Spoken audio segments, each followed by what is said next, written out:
AM 560, KBLU. Russ Clark with you. George Braun's on the phone. Good morning, sir. How are you? Good. How are yourself? I'm doing well, man. Hey, Scott Walker was right when we talked about it yesterday. The Wisconsin Supreme Court said, "Oh no, you don't either," on the extension of the lockdown. Right. And it said, you're free. I mean, it's like Hey, I got another. George, I have another call coming in. Let me take that real quick. You're on the air. Hi, this is Louie Gohmert.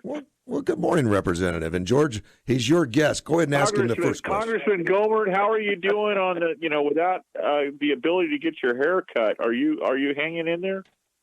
Yeah, it's not as big a problem for me as it is for some.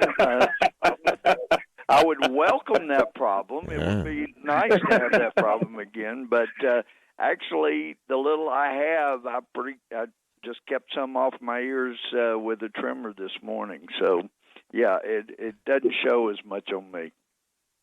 Well, Congressman, I really want to get to, since you're a former judge, get to what happened with Judge Sullivan on the General Flynn's case. But this morning we put it out because you're vice chair. Oh, I thought he had left the bench. I thought he was no longer a judge, that he had decided to leave the bench and become a prosecutor. I didn't realize he was still acting as a judge. But this morning we put it out on the internet, and it went viral, that since you're vice chair of the Natural Resource Committee, and I have a bunch of my guys out at Evolution Metals, they do strategic rare earth metals. They asked me to ask you about the executive order to get us out from under the dependence for our strategic minerals, our pharmaceuticals, all of our dependence on China. Absolutely. And, one of the things we've been so wonderfully blessed by the Democrats when they were in the majority before, and one of the things they're still doing, they keep putting places that have these rare earth minerals, the things that are so critical to our high-tech economy and equipment, they keep putting them off limits where we can't mine our own stuff. They have forced us into more reliance on China.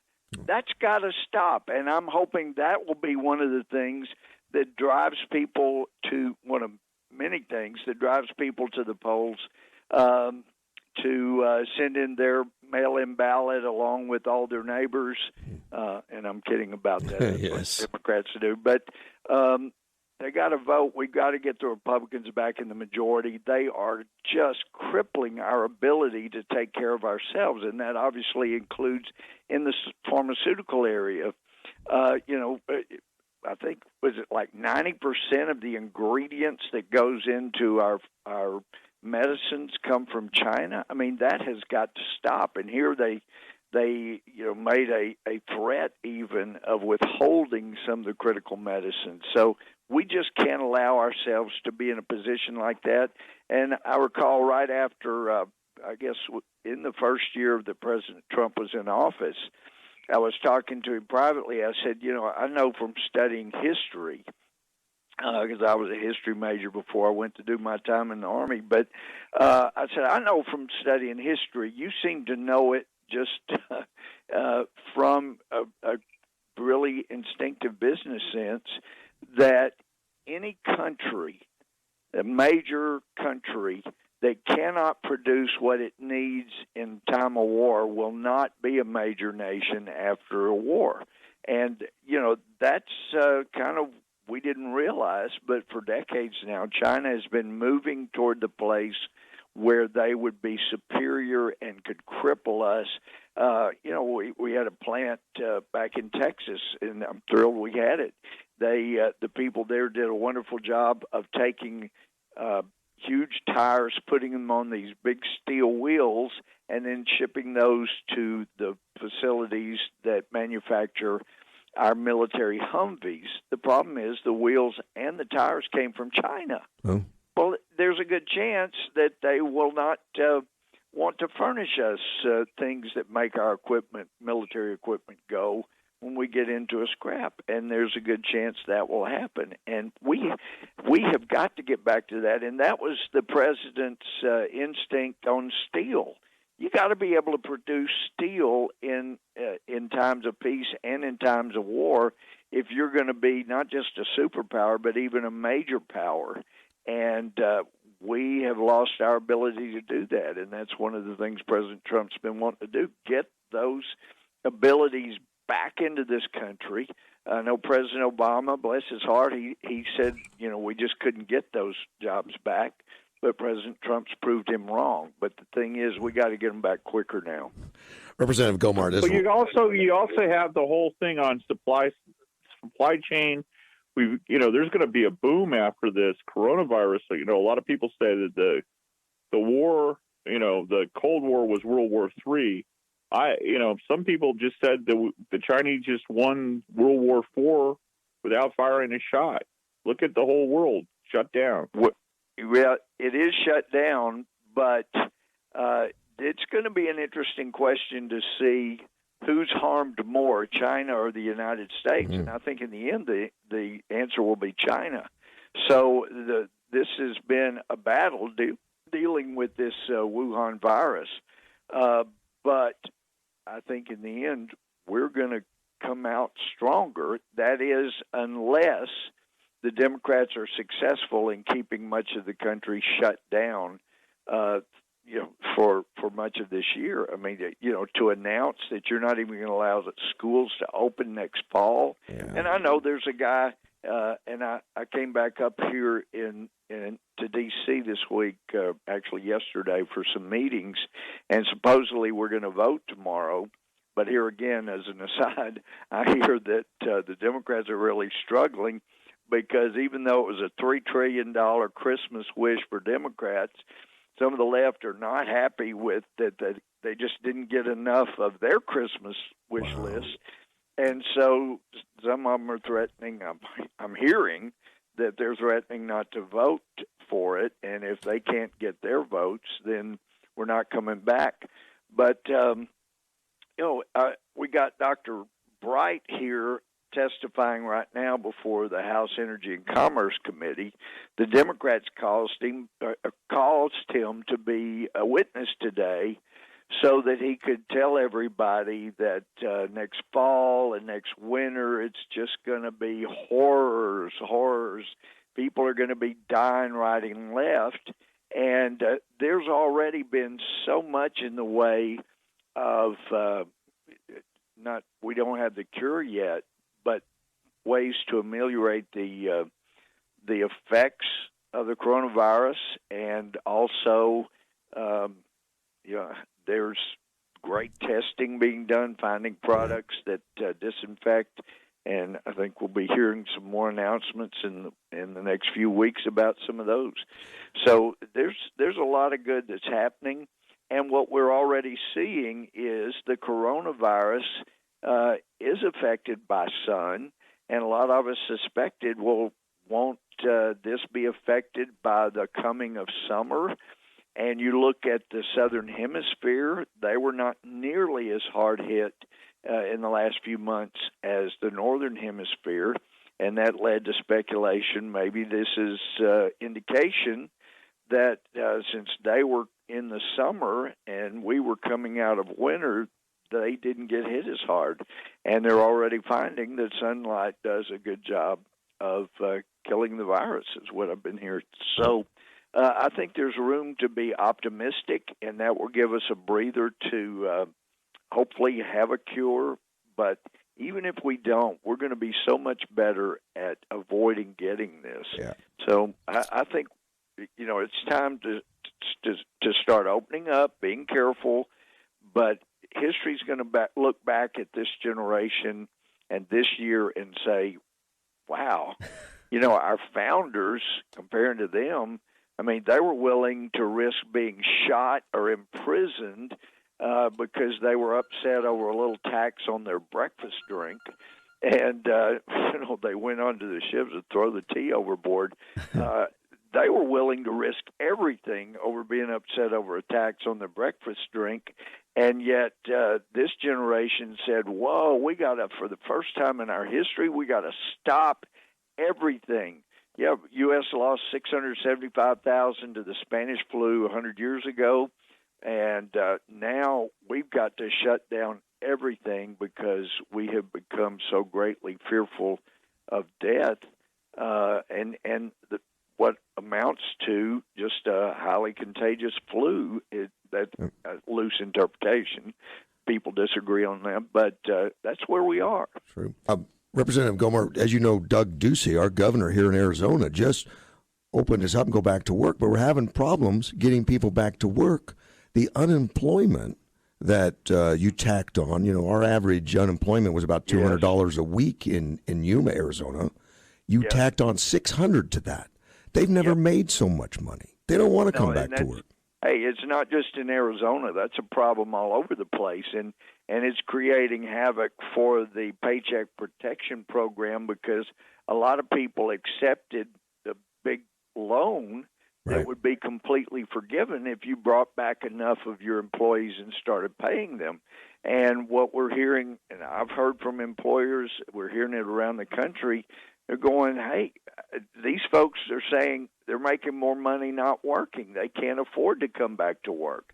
And so in Texas, our governor is indicating, look, and I understand has ordered our Texas Workforce Commission, if somebody's offered their job to come back to work and they refuse, they're no longer entitled to any unemployment benefits, state or federal. Good. So that should make a difference. But if you remember that bill, it was such a huge bill.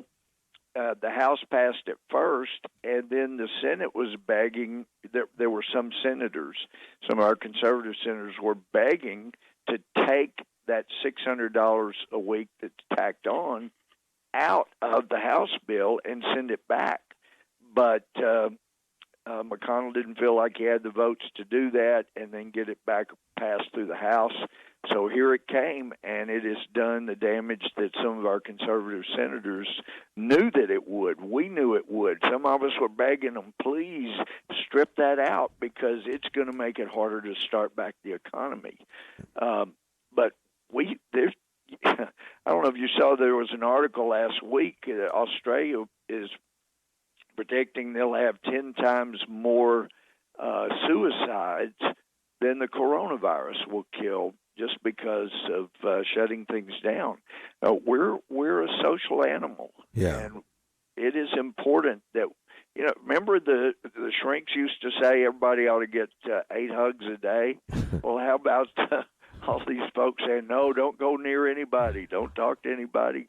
Good grief! We've scared people out there, though. And the media has taken great advantage to get ratings, I guess, and maybe hurt President Trump. I don't know, but they are pushing it beyond what it really is, or they're putting it out of context.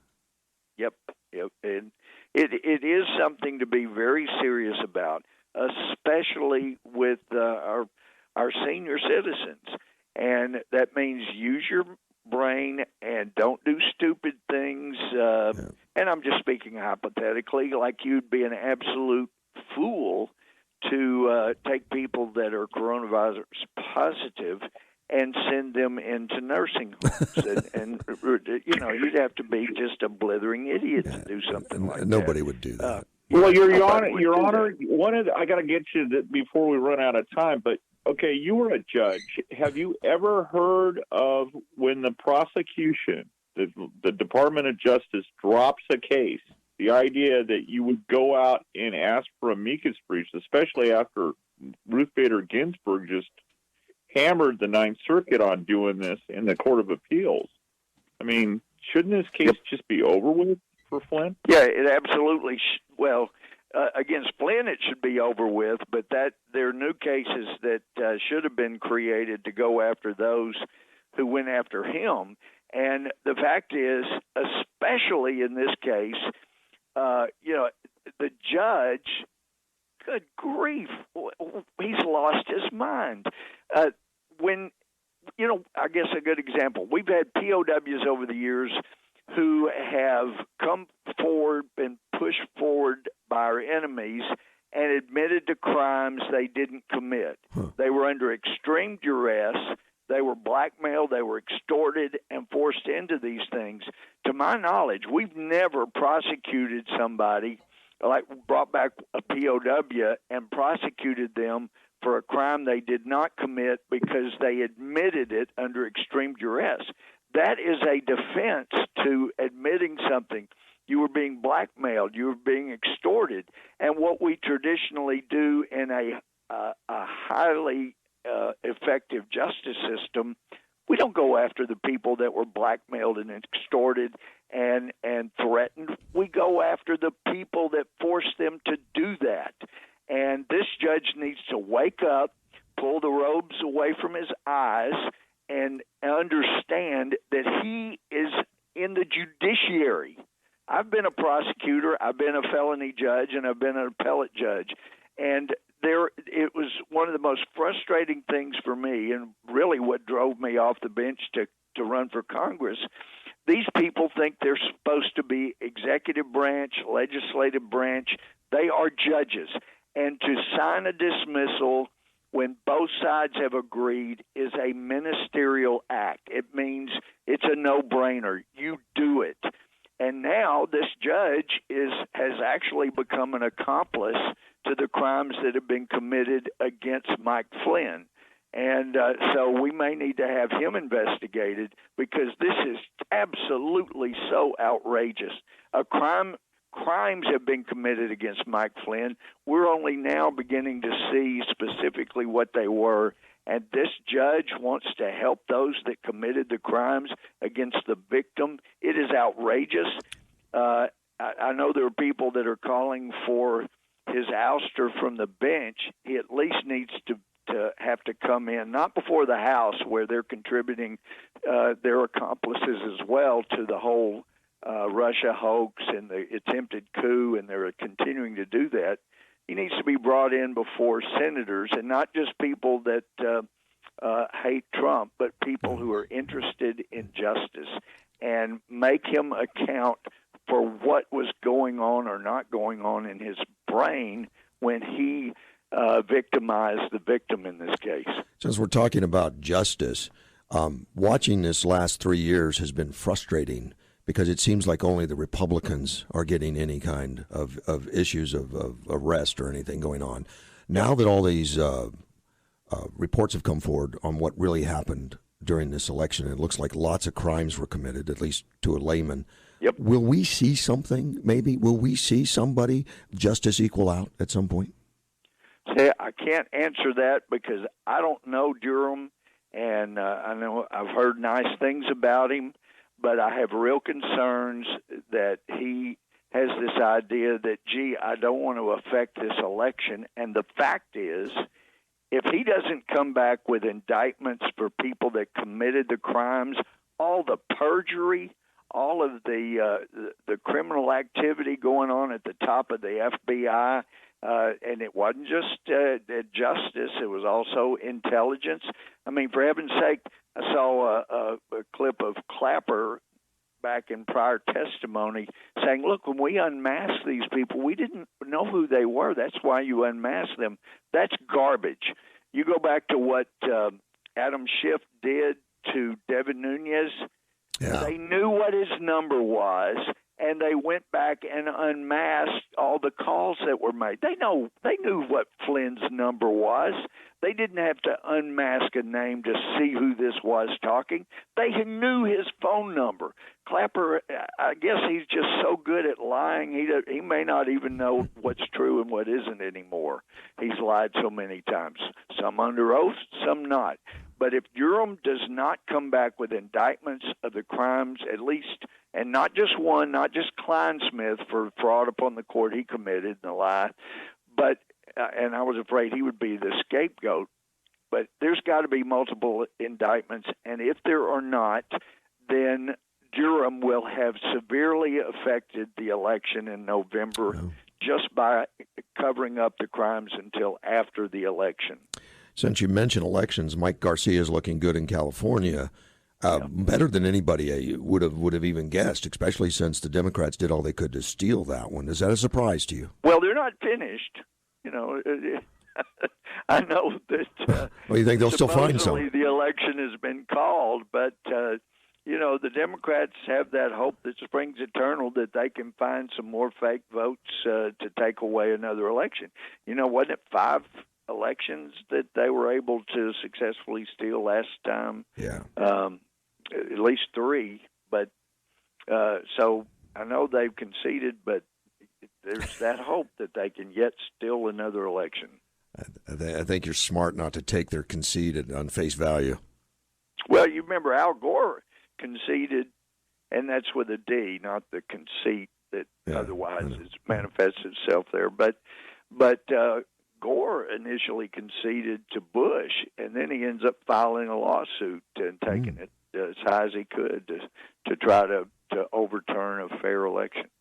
Good. Well, it was fair from not from the Democrat side because they were manufacturing ballots with hanging chads, Yes. That kind of thing, if you recall. Florida, I do remember. George, I'm running out of time, my friend.